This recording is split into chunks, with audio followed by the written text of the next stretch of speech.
We're interrupting this program in order to begin our regularly scheduled broadcast. Thanks for watching the Lit TV Network. The Break a Leg Kids TV show is a TV show to empower, inspire, and motivate young boys and young girls through the arts.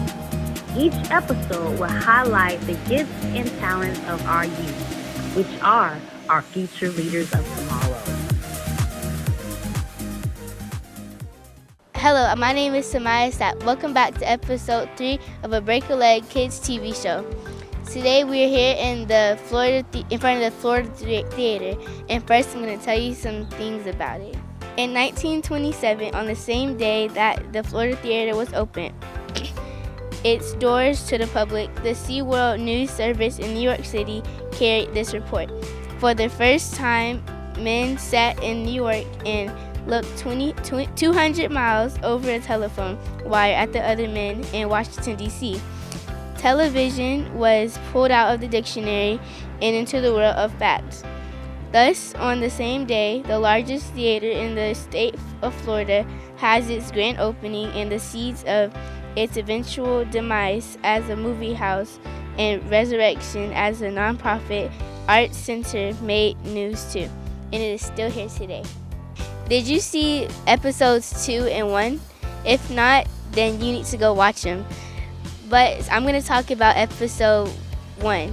We introduced our students from the Wednesday dance class at the studio, and we showed you around the dance studio, and we took you on like a tour through the studio and talked to some of the students individually to like say what they had, like their experiences from different performances.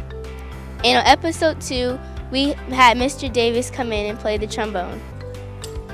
And to review these shows, go to the Break a Leg Kids TV show YouTube page to find them. Oh, you came back. Hi, my name is Ashlynn, and today we will be interviewing Justice. So Justice, tell me more about yourself. Hi, my name is Justice. I am in Fishwell Elementary School, and I am in the 3rd grade going to the 4th. I'm 9 years old and turning 10 in January 24th. So Justice, it's Black History Month. Do you know some people? I know Rosa Parks, Martin Luther King Jr., and that's all I know. So Justice, tell me something about Black History Month. So Rosa Parks, she refused to move seats for a white person because the black was supposed to sit in the back of the bus and the white was supposed to sit in front, and she was sitting in front, and that was the only seat to sit in. So she refused to move, and she called on the police and got arrested. And Martin Luther King, he gave out speeches for what rights to do and what not to do, and like he had a parade coming to him to fight for. Well, let me tell about people that I know. First thing I know, I would know who Bessie Coleman is. Bessie Coleman was the first Black woman who received her pilot license, and she died. She died on the west side of Jacksonville when her plane crashed, where Parsons High School is located now. And I know Martin Luther King Jr. Martin Luther King Jr. was the first man who fought up civil rights and marched. I actually have a poem. It's called "Don't You Quit." When things go wrong, as they sometimes will, when the road you're treading seems all uphill, when the bounds are low and the debts are high, and you want to smile but you have to sign, when care is pressing you down a bit, rest if you must. Yep, rest if you must, but don't you quit. Life is queer with its twists and turns. as every one of us sometimes learns, and many fellow turns about when he might have one had a stick it out. Don't give up through the space seems slow. You may succeed with another below.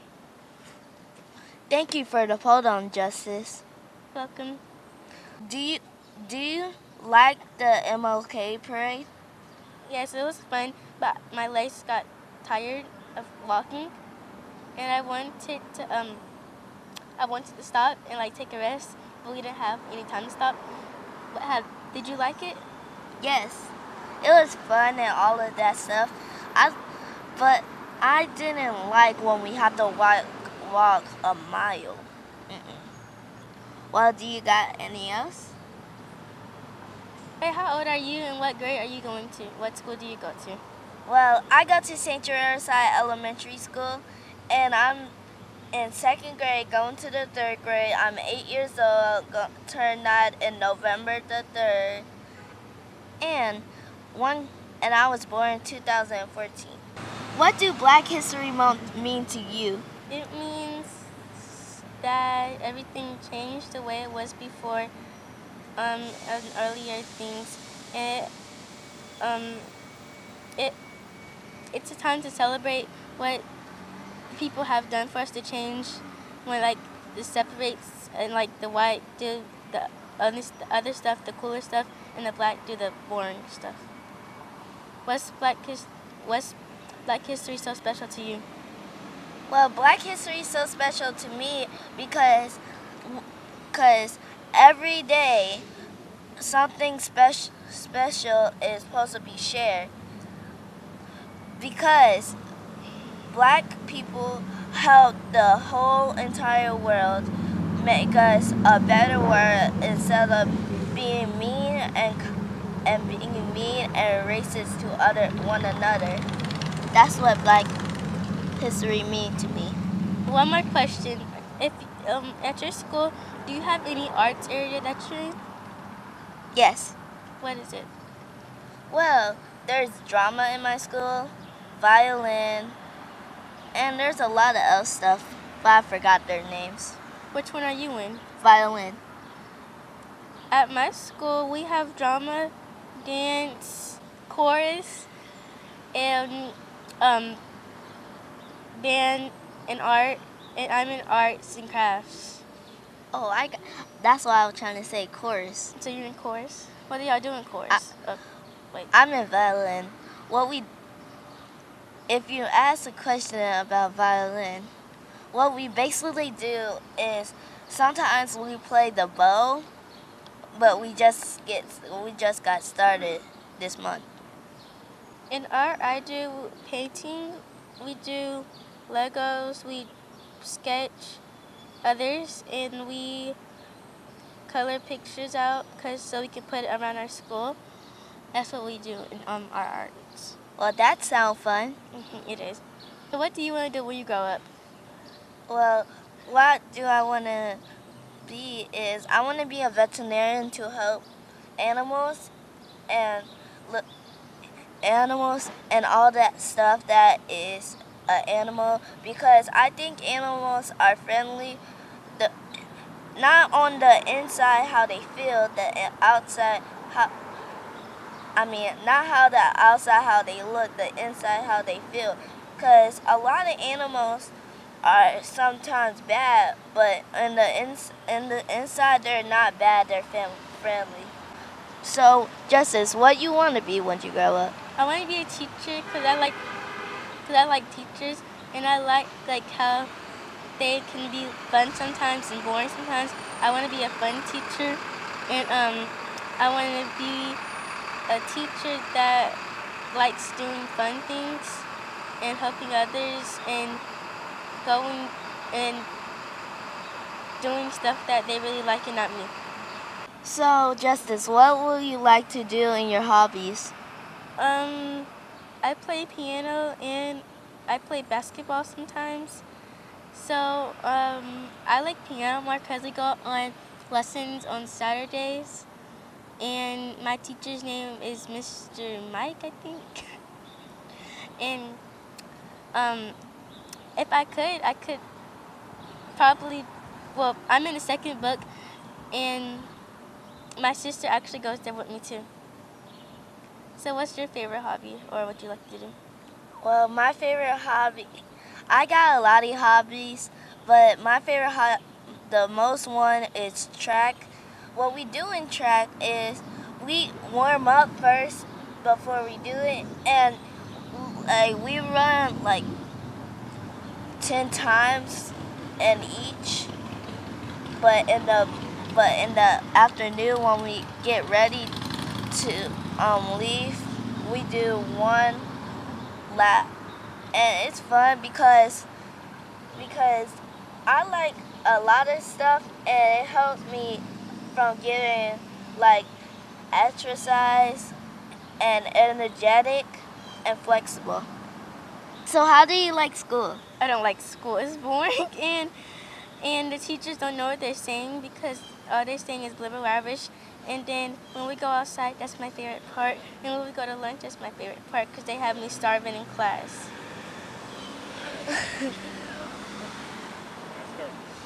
So what do you like school? Yes. Because because it'd be fun in school because a lot of people be generous and kind, and including it'd be fun Fridays if we make it to like the green party. And by the way, this is my last green party. We have to make a 60. What is a green party? A green party is when you go to a party and you make a high grade on your athletics math test. And what you do is you need to make, on every round, you start at 10 and you go from 60. So you need to go higher and higher amount. And if you don't go higher, you won't make it to the green party. But you can still go outside for a long time. And they have treats in the green party. On holidays when you go to school, do you have like a party when you go to school, or just do more work? Yes, I have parties. I have parties too. Like, what are your parties about? My party's about, it's all about having fun and having, sometimes it's a popsicle party. And the other time is an inside party. Because we be having parades at our schools, and a word parade, ice cream party, all of that stuff you could name of. What's your favorite ice cream? So I can't have ice cream, so when I go to May Day, when I get ice cream, I get this vanilla slushy thingy thing, and it's goody. And it's good, so that's what I get. What's your favorite ice cream? Well, my favorite ice cream is like this vanilla mixed with blueberry swirl, and it's at that yogurt place that's in the gas station, and you could try it. It's very good. I'm good. Great morning, Break a Leg Kids TV show. I am LaFar Davis, and I am glad to welcome you back to our episode 3. I am sitting beside Miss Denise Armstrong, which is the visionary of this Sunday upcoming event, which is the Youth Big Bank Bash. Yeah. So give me a little introduction of who you are. Okay. Well, I am Denise Armstrong. I am a serial entrepreneur. Me and my husband are a power couple. We believe in family and kingdom finance. We do financial coaching, real estate advisory, real estate investing, and I'm a big business entrepreneur advocate. So we also do business funding, and we do business credit for entrepreneurs. Nice. A woman with many hats. Yes, listen, all things financial. Absolutely. That one of the That's people. awesome. Yes. So tell me a little bit about the event that you're hosting this Sunday that my students are actually going to be participants, and we're looking forward to it. Yes, I am so excited. I'm like so excited. The Youth Big Bank Bash is something that God actually given to me. He has always put family at the forefront of my life. I come from a hardworking mom. I saw her and my father be able to have to juggle between providing for us and being able to teach us life skills and teach us about financial literacy. So it's almost like they had to choose. Growing up with that actually created the passion that I have now, because I don't want parents to have to decide, and I don't want the children that are growing up that are going to be the leaders of tomorrow to have to decide. I want them to be equipped. And so that's a little bit about what the bash is going to be about. I want to make finances fun. So where did you get your motivation behind the vision for the event? Or not just the event, but the adventures that you do? Okay. My motivation came from family. It came from like my mom and the background of my father. They were both entrepreneurs and they both work really, really hard. The only thing about that is that somewhere some things were neglected, and not that they weren't great parents, it's just that they were too busy working really hard for us. And so of course they had to depend on the school system to actually be able to teach us life skills and financial literacy. Unfortunately, where the world is today, that has not always been at the forefront. It's just been studies. And so I wanted to create the Big Bang Bash because I wanted to bring fun to youth again. You know, because it really is. Making money is fun, and it's not far-fetched. It's not boring. You don't have to wait till you're 30, 40, 50 years old to be financially free. You can actually be 18 years old and come back and take care of your family. You can be the difference maker. And so that's my passion for the Big Bang Bash. I want to bring other nonprofits together to be able to show unity, because the children need to see unity together from adults before we can even tell them to be unified together. Absolutely, absolutely. And what your foundation and your vision is remarkable.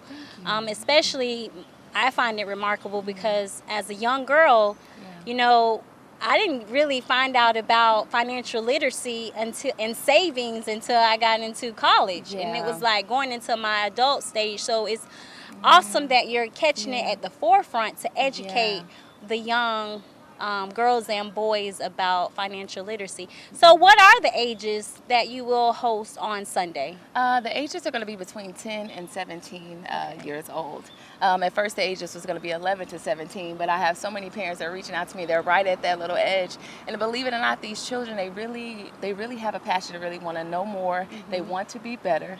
And so I don't want to provide, I don't want to, not give them that opportunity. So from 10 to 17, that's what we'll be focused on. That's awesome. And, it's amazing because you have students at the age who has that willing heart to learn and be more educated. They do. These children want to be entrepreneurs. They are already salesmen now. You know, even my daughter, she's always coming up with innovative ways. She's very persuasive. I say, you know what, you're going to be a lawyer. I thought I was going to be a lawyer, but you might be the lawyer or the CEO of some company. But they really are passionate. They really do want to know more. And I don't think we should deprive them and put a cap on when they should learn about it. Right. And that's what I see that's happening, because I work with a lot of entrepreneurs, and one thing they always say is that they wish they knew now a long time ago, and why didn't they teach that in school? Absolutely. And I'm like, I don't want that to be the problem for the generation tomorrow, because that's going to be a cycle that's going to keep coming. And now everyone wants to wait to a certain age, and by that time, when you talk to older people, they're like, oh, I wish I had more time. Yeah. But what if we can stop that, and these kids can actually have an entrepreneurial mindset in high school, and when they graduate, understand that they can purchase a property. Right. Understand that, their parents can understand you can actually build their credit when they're in high school. Absolutely. What if they actually had a savings? What if they actually knew how to invest? And these kids are so smart, and they get bored, and I feel like that's the reason why they go into different things that they should not. But if they are focused and we present a plan to them, and we actually show them that you can be cool, that success is cool, financial literacy is cool, and doing the right thing is cool, then we can really change the world. And it does start with the young people. Absolutely, because they are the leaders of tomorrow. They are. Yeah. They are, and we need them. Yeah, absolutely. So give us a little summary of what we should be expecting on Sunday. Listen, on Sunday, The thing is that this event is going to be really intimate as well. Okay. We're going to have games and, of course, music. And, of course, who doesn't love good food? Yes. So, we're going to have great food. But not only that, we're going to be teaching conflict resolution. We're going to be able to teach about health. We're going to be able to teach about budgeting and financial literacy and exactly what that looks like, what entrepreneur looks like that, in a way that they can be able to relate to. So it's going to be a little bit study. It's going to be a little bit of fun. It's going to be a little emotional as well, because something that I realize is that a lot of parents don't know how their children are feeling. Right. So we're going to have exercises where we're going to pull out how the children are feeling, because they're the persons that we need to help, and they are the person that has that silent voice where they feel like because they're not adults that their feelings don't matter. Right. When really, by us not acknowledging their feelings right now, we're actually creating an epic fail when they get older, because now they don't know how to communicate, which fumbles into their job, which fumbles into when they decide to get married one day, right. when they decide to go ahead and have their own family. So right. we want to be able to break that barrier. So we really want it to be not just any bash just for fun. We really want it to be life-changing for these kids. I want it to be life-changing for the parents. I'm hoping that it'll actually shift the atmosphere with families that actually come, and we're able to do it again and impact one by one family at a time. And it sounds like it will be very positively impacting our leaders of tomorrow. Now, you did mention that you're going to have speakers. Yes, we are going to have speakers there. Now, are the speakers local? Two speakers are going to be local. Okay. And then one speaker is actually going to be coming from Omaha, Nebraska. Wow. She's a financial literacy coach, and we actually are in the same field. And she's going to be talking about budgeting and be talking about credit. So she's coming all the way from Omaha, Nebraska to come visit us. And we have someone coming from Little Rock, Arkansas to actually speak with the kids. So we have some people from different parts of North Florida and different states that'll be coming to share with the kids. Right, and you're touching the unity, being unified, bringing all the different organizations together to and of course we're going to have you guys, which is going to come, which I'm so excited, because I love the positive outlook that these other children will be able to see. Because they need to know they have resources, they have people like you, people like me that really care about them, that really want to change the community, from the inside out, because it's a hard thing. Absolutely. So. Because it does begin within. Yeah. So that's amazing. I'm looking forward to it, and my students are looking forward to it as well. And you said earlier, this is an outlet. Outlet for the students as well as their parents, because I know it's not just for the children, it's open to the parents as well. Open to the parents as well, because the thing is that the parents, a lot of parents don't know anything about budgeting or credit or home buying process or entrepreneurship. And so we want to be able to help both. We want to be able to stir up the children, and one thing about children, when they learn something, they keep tapping on this, mom this, did you know this? We want to get them excited about that, and them seeing that excitement in their children. Also, we want to push up the leadership in them. They say, hey, you know what? I want to teach my child about this. I want to be able to teach my child how to communicate. I want to be able to talk to my child about, controlling their anger. I want to be able to talk to my child about budgeting. What's our budget for the house? You know what I mean? So then you can start, because the habit starts now. And it will go towards their adulthood. Right.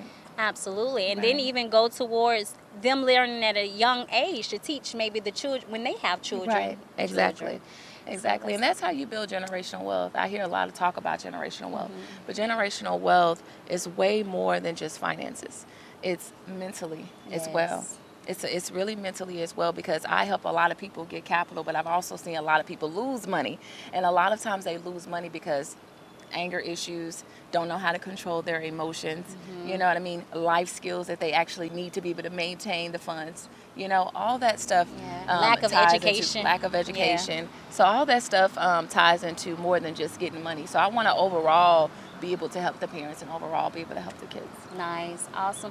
So if there was a young girl or a young boy that's out there looking today at episode 3 and they see Mrs. Armstrong, what some advice that you would share with those who are aspiring entrepreneurs? Believe in yourself. You can and you will. That's what I would tell you. You can and you will. You can do anything you put your mind to. And the only support you need is support of yourself. If you believe, trust me, what you do today is going to affect everyone else tomorrow. So don't let anyone deter you from your dreams. And don't let anyone deter you and tell you that your dream is small, because your dream is big. And long as it matters to you, it'll begin to matter to other people. And long as it matters to you, you'll create the impact that you need. So don't sleep on yourself. Believe in yourself. Awesome. Believe in yourself. Yes. Well, has been phenomenal, and we are looking forward to it. And if there's any other event or activities or help that Heart and Soul could be a part of, please don't hesitate to reach out. Of course, I will. We're going to be doing something every month, so be on the lookout, and of course, you guys will be involved. Awesome. Now, would you like to share with our viewers how can they get in contact with you? You can actually get in contact with me on Facebook. On Facebook, it is MJ Denise Armstrong. And on Instagram, all you have to look up is First Approved CEO, the number 1ST, approved, APPROVED, CEO, and you'll be able to find me. Awesome. Thank you. Thank you guys for having me. So we would like to thank you all for joining us on episode 3 of Break a Leg Kids TV show. Please be on the lookout for our next episode, episode 4, every Saturdays from 10 a.m. until on the Duval channel on the Lit TV network. Awesome.